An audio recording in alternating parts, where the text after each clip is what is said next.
Hi, my name is Ed Wettig with Sea Dog Game Studios. I'm their event coordinator, GM coordinator, graphic designer, and one of the senior GMs for Sail Power. This is the beautiful tables I've been showing you guys for years and years and years. These are the people responsible not only for the table but for the game system. Now I understand that you guys actually sell models from your company. Are these ships included in that? Yes, most of the models you'll see on the table we have kits for. A few of them we're still working on packaging and getting master molds ready. But I believe every model except maybe the big frigate over there is available right now. Well, let me do a really quick flyby to show you the quality of these models. Do you want to tell me anything about the process? Do they come painted, for instance? No, the models come unpainted. Let me show you. These are cast resin. Beautiful. With wooden dowels for mass. Nice. They're cast in brown. So if they scratch, they don't show. Exactly. We love that. Cannons come cast in black. So you literally could just glue the cannons onto the deck and play the game with the ship as is. That is cool, and they pack up quite nicely. Yes, they do. We have big flat boxes with foam in the bottom that we store them all. Nice. Now, these islands are very cool. Did you guys custom make these, or? Yeah, we do make our own terrain, or we pick it up here and there. Terrain selling is not a market we're getting into, just because there's a lot of competition. Understandably. But we do build some of our own terrain, or we pick it up where we can find it. Sure. Now, the fort over there, a lot of that is aquarium terrain. Yes, aquarium terrain's great stuff. Yes. And actually, let me show you a detail over on the other side. Sure. Yeah, this stuff is lovely, guys. To see this in the flesh is such a treat.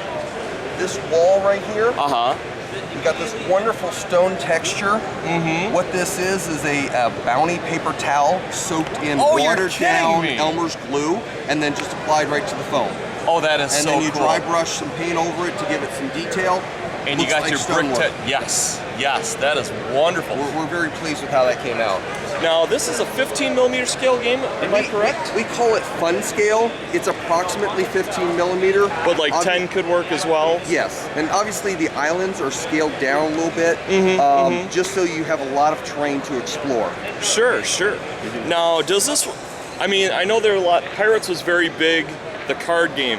Are there any special objectives that occur while you're playing, or that people may try to accomplish besides blowing the ships out of the water, I would assume? There's a couple different ways how you can play depending on your play style. If you want to be very aggressive, yes, you can go into combat with another ship, try and take your opponent's ship, and you get victory points for that. If you defeat a ship, you get its what's called its fleet points.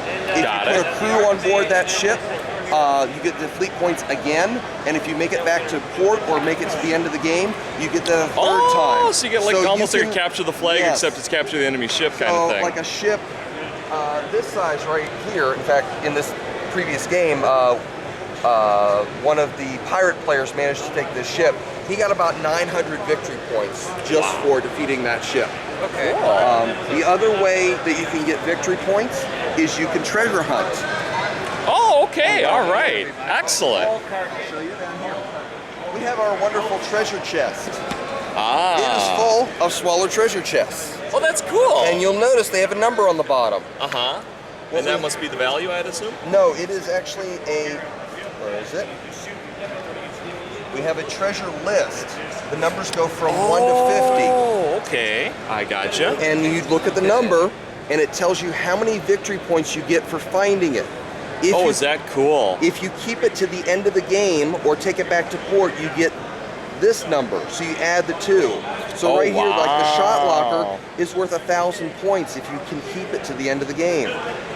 So if I find out somebody has that, I really want to sink that ship. Right. But here's the other thing. If they get it back to home port, can you raid their home port and try to get it? You could. Interesting. The problem with the shot locker is it's 80 tons.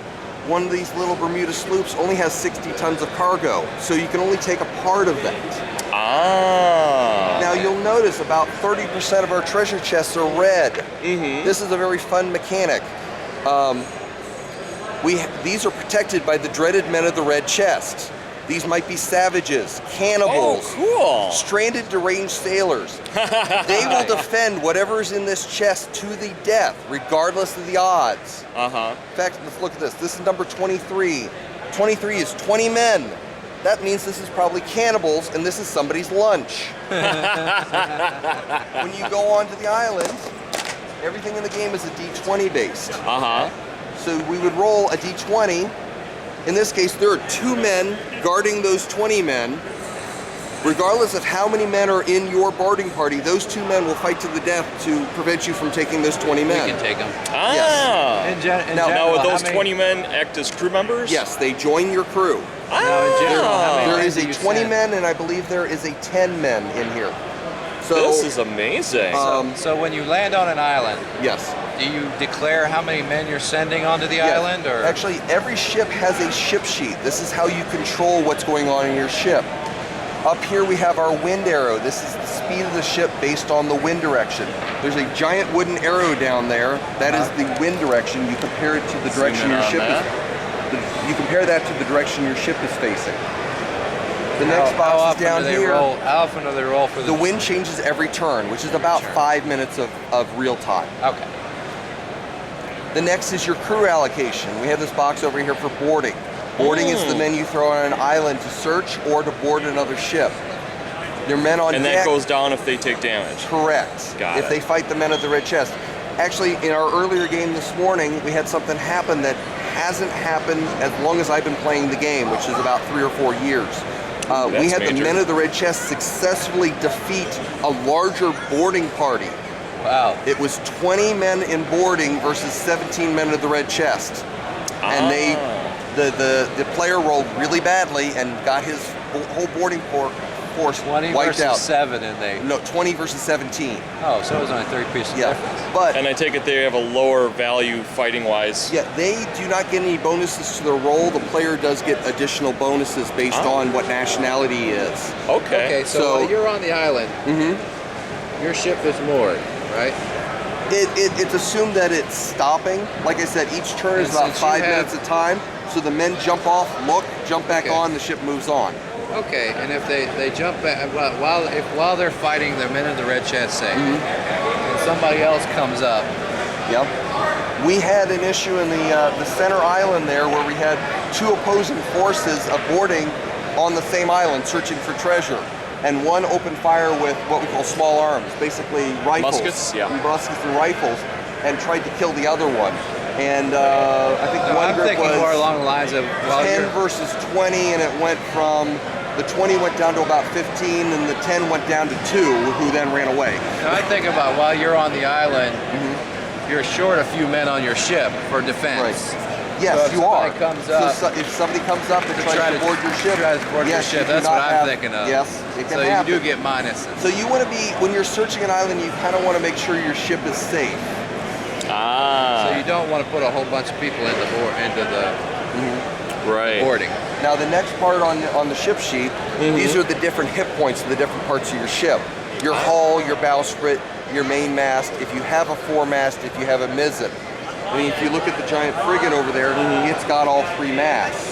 Right. And it's got the bowsprit. These little Bermuda sloops only have a single mast. Yep. And then the last thing down here is what your ship is armed with. The Bermuda sloops, you can see they've got the 3 gun ports. These are just 3 cannons per side. It's a 6-gun ship. So you would write 3C and 3C for 3 cannons. You can see the red ship to the right of the frigate. That is a 10-gun cutter. It has 5 guns per side. Oh, gotcha. And we have different types of cannons.